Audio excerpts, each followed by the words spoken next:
Aylovdan bayrak bağdan. Murat Pelvan gördüm aydın. Gül aldım.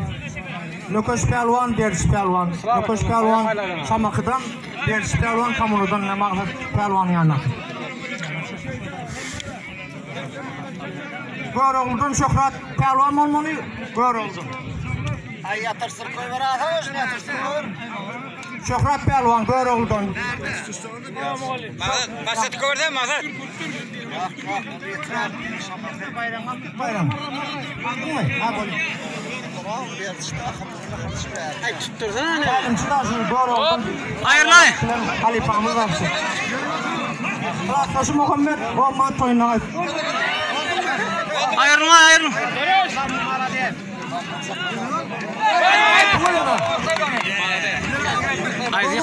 Kaya durmuş gördüm aydın. Böyle mi? Onu uğraştım. Şamakı gördüm aydın Şamakı. Şamakı gördüm aydın. Şamakı kamunu ortada görüştüren kalan pelvallar. Hani tep çakallar. Yıkanla bayrağını alıp gidin yıkan pelvallar. Ayşe, sen bayrağını bayrağı. Aldın mı ya? Burada otururlar. Abi bekle. Orta Arap yok gel. Görüş oraydı.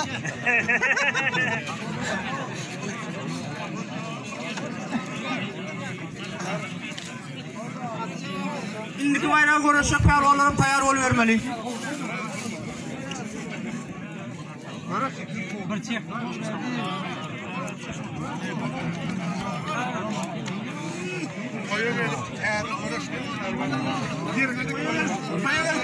Görüşmedik pelvallar ortaya gelivermeli.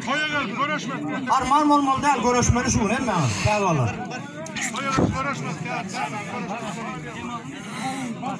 Arım demal. Uluyla veriyet, bularım veriyet.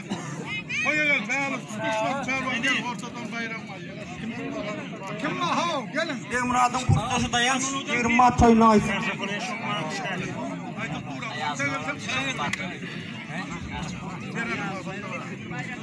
Kızım işten, şanlı pelvan. Moğlu razın, bir pelvan.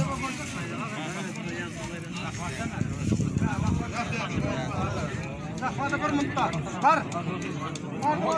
Sosu, sağlıkta bir vay toyumuza aytın. 10 mat toyuna aytın. Bayraklarını aydın bayraklarını oğlum.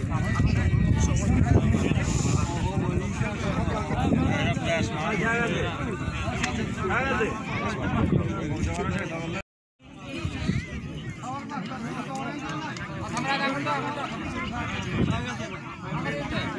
Yirmat bir çarkıt.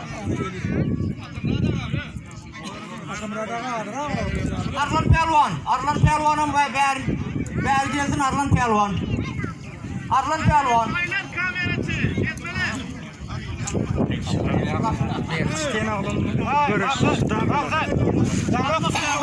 Güzel tutturacağım ya.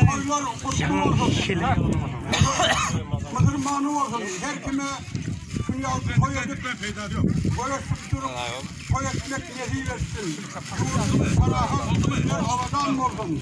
Dayhanın yılın olsun. Baksana. Hani? Önüne. Hayırlı neme? Ötel. Devam. Bayrak al. Bayrak sana. Atın orada. Oyna atın. Pelvan. Parmak. Hadi. Pelvan gördüm aydın. Parmak. Bakalım ben tanıyan pelvan. Böyle çıkmam.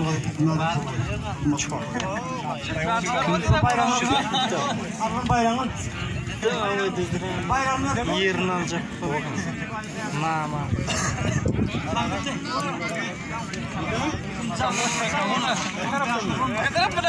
Yankı ikinci salla uğraşan piyas oğlan orta gelsin. İkinci salla uğraşan piyas pelvan orta gelmeli.